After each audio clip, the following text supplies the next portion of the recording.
नमस्कार, आप देख रहे हैं एबी न्यूज। एबी न्यूज में आपका स्वागत है। बिहार के पूर्व मुख्यमंत्री और हम पार्टी के राष्ट्रीय अध्यक्ष जीतन राम मांझी ने बिहार विधानसभा के मानसून सत्र के आखिरी दिन मीडिया के सामने आकर जो कहा उसने सभी को चौंका दिया है। उन्होंने कहा कि शायद यह उनका आखिरी सत्र है, क्योंकि शायद अब वह आगे चुनाव नहीं लड़ेंगे। उन्होंने यह भी कहा कि इस बार भी वो चुनाव नहीं लड़ना चाहते थे, लेकिन लोगों की इच्छा के कारण इस बार उन्हें चुनाव लड़ना पड़ा।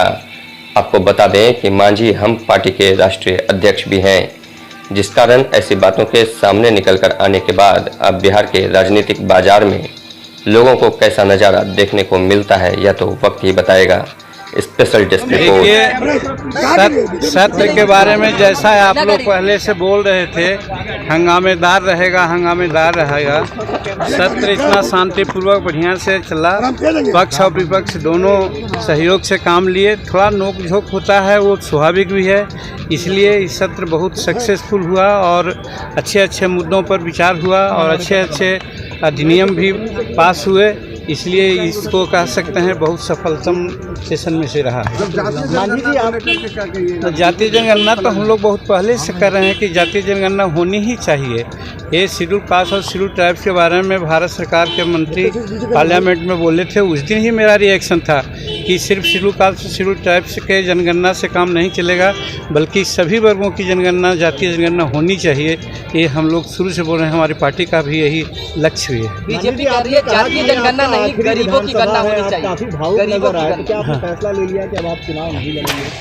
हाँ, एक बात है, हम तो चुनाव इसी में नहीं लड़ना चाहते थे, लेकिन विशेष आग्रह पर हम चुनाव लड़े अपने क्षेत्रवासियों का, और उम्र का भी तगादा है। हम पहले ही बोल चुके थे जब हम राजनीति में प्रवेश किया था कि 75 वर्ष के बाद आदमी को चुनाव की राजनीति नहीं करनी चाहिए, और हमारा 77 अब चल रहा है।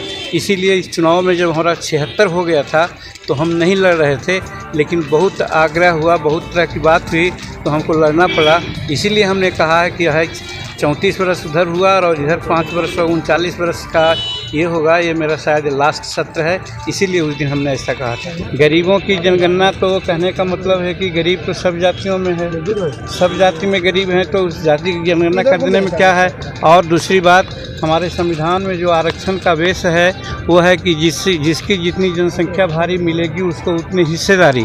तो उस हिसाब से मैंने संविधान के स्पिरिट को देखते हुए हम लोगों को जातीय जनगणना करना होगा कि किसकी कितनी जनसंख्या है और कौन कितना लाभ ले रहा है। इसलिए जातीय जनगणना बहुत माने तार्किक है और संवैधानिक भी है। अन्य खबरों के लिए YouTube पर सब्सक्राइब करें हमारा चैनल और बने रहें हमारे साथ। और यदि आप हमारे Facebook पेज पर हैं तो हमारे चैनल को फॉलो करना ना भूलें।